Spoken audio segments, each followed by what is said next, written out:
to be the man, you gotta beat the man right here. Is the future of wrestling.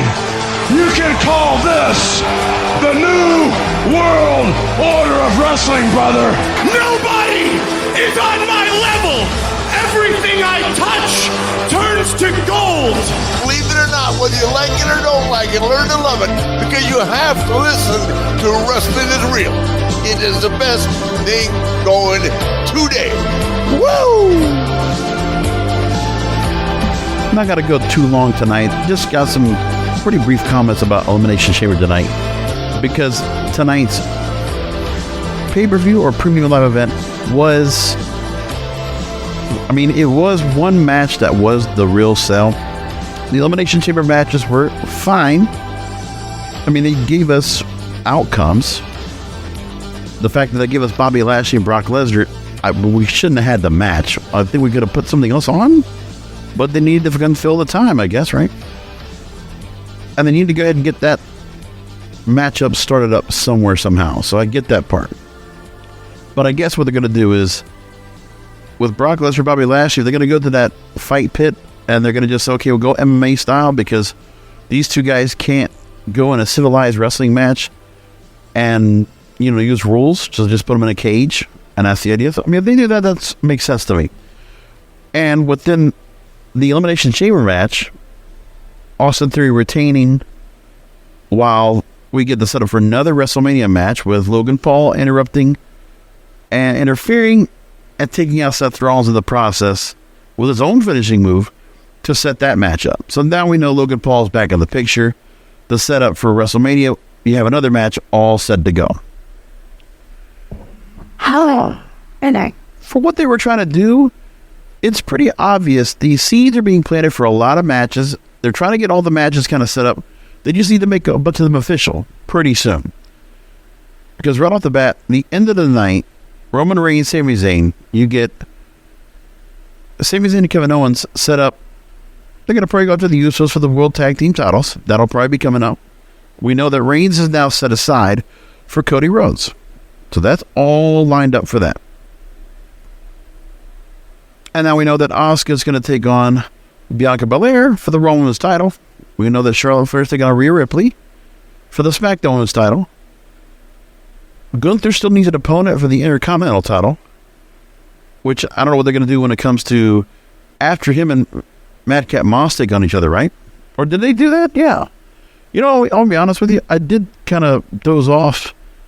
I had a long week, man. So when SmackDown came on Friday, I'll admit, I was tired. So if I missed that, I did miss it. But nevertheless, Gunther still needs an opponent. They got to set the BIC title match. And we just have to figure out who's going to be left to go ahead and put together. So you got Brock Lesnar, Bobby Lashley. There's a lot of matches to set there. What about 7 or 8 right there? That's good. So overall, I don't mind where everything's gone in the whole gamut of things. But in the whole pay-per-view tonight, Asuka winning, it was a good match with the Elimination Chamber for the women. Carmella playing completely cowardly throughout the night. Natalya having a good run. They definitely want to get Raquel Rodriguez up more, up to that mid-card, a little bit higher up. Because there's a lot of tweaking to that character. And Nikki Cross's original character, it's part of that. I just don't make a difference. But nobody at all, Liv Morgan was made this feel like she was pretty relevant, and they did a lot with her to make her feel like, because she was a women's champion, that she could have actually been, in contendership for Bianca Belair. Believable.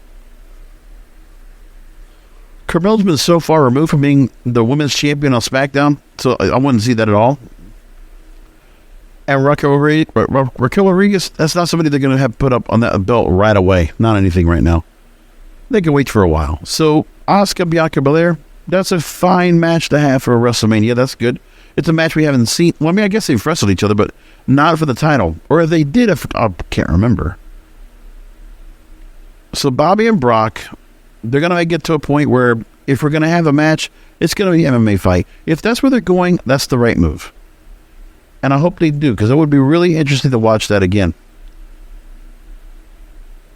And by the way, I think about that fight pit, And I'm saying to myself, that's the last time we saw Riddle. And Matt Riddle has not been around since. I'm like, are they going to bring him back after WrestleMania? Will he be back in the picture? Because I'll tell you, it sucks to see that this guy is not being part of this. Him and Randy Orton not seeing a part of it is saddening.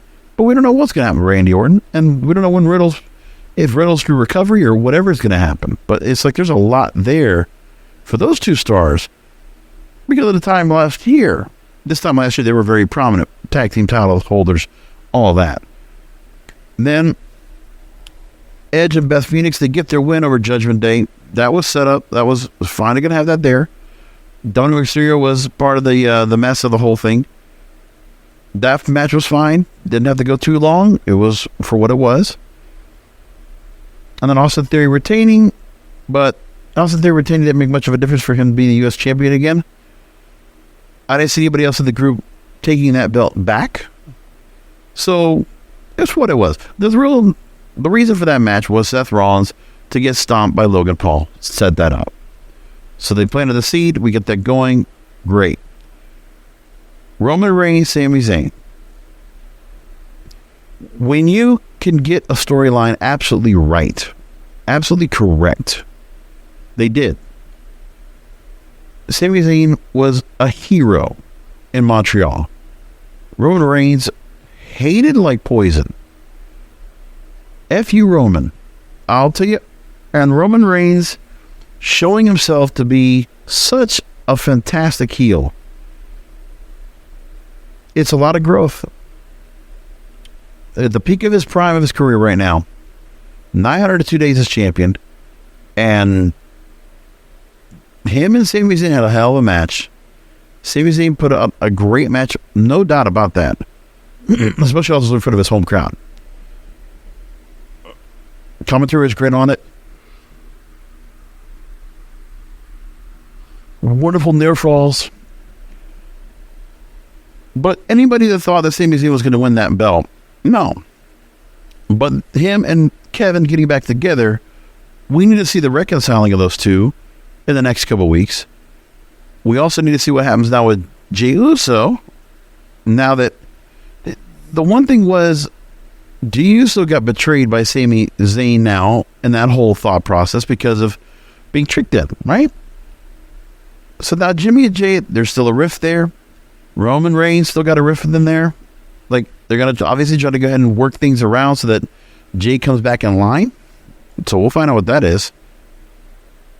And for the most part, I mean, Sami Zayn, in losing fashion, now I think he's a top star bigger than Kevin Owens. I mean, I don't think Kevin Owens is at level because he's kind of tailed off to me. It's a little bit exhaustive because he's been up on top for so long. But I think those two together in a tag team program with the Usos now going in and that battle going on, that'd be really good. But now you have all that going on. So, okay. Sammy, Kevin, against the Usos. Cody now focused on Roman Reigns. A lot of good matches. There's a lot more to be said. We'll just wait till Raw Monday night, see where they go from there. Not much else to be said. I just thought for the most part, I mean, I could go on for a while longer if I wanted to really just kind of make the point of how good this was for Sami Zayn. But this is, I mean, commonplace for him. It just took a long time for Sami Zayn in his career to go and finally make himself to this point where he was that close to the world title. And they did everything in Plunder to make it where it was, to protect Sami Zayn, to keep him a top face. Because now that's what he is. So let Cody get the win here in a few weeks, 6 weeks from now at WrestleMania. And then what you do is, something has to happen where I think you do grant Sammy a title. He should get a title run. Not a long one, but he should get a title run because he should. Because of the fact of the work that he's put in and all the work that's going on, and this crowd wants it. The crowd wants this. Dare I say, Sami Zayn could very much be the next Daniel Bryan in terms of people are going to be pushing for him to be a world champion. Montreal, not happy to see that tonight, but nevertheless, it's what you want to see. That's all I got to say about this show. 10 minutes, man. There is not much more to be said. It was pretty simple, cut and dry. The matches were where they were. And that's fine. So the booking is... there's nothing to really complain about with the booking. Nothing to criticize. So, 10 minutes. Okay. You did what you need to accomplish in the Elimination Chamber matches. Yep. You wanted to further storyline with Robbie and Brock. Got it. You get Logan Paul now to get his feud with Seth Rollins started. Got it. And everything for the Bloodline set. Got it. Asuka set up for Bianca Belair. Your women's titles matches are all set up. Got it. Now you got a bunch of other matches to set up because it got 2 nights to do it. And we still have the Hall of Fame we haven't gotten even talked about yet. Which is interesting. They have not even mentioned any names, have they? I don't think they have. So it's still that going on. That hasn't happened yet either. We'll find out. All this is going to start coming up. They're going to start building up a lot of things right here. But Elimination Chamber did a pretty good job for what they needed to do. It served the purpose. And now we got this nice 6-week ramp to WrestleMania. It's time to go and see what the payoff is. And let's see if any of the part-timers are coming back. If there's any more star power they need to go and bring back in for the wheel work, or from the wheel well, to go ahead and get this show even bigger than it is. Because we don't know what the match card, the setup's going to be, what's going to happen on either night. It's a lot to be said. All right, we'll leave it there. That's the show. I'll come back Wednesday going into Thursday for another Wrestling is Real podcast, because wrestling needs us. Thank you for listening to the Wrestling is Real podcast. Find past episodes anytime at wrestlingisreal.com or subscribe on Apple, Amazon, Spotify, or all major podcast distributors. Follow at King of Podcasts on Twitter, Facebook, Instagram, and TikTok. This has been a presentation of the King of Podcasts Radio Network.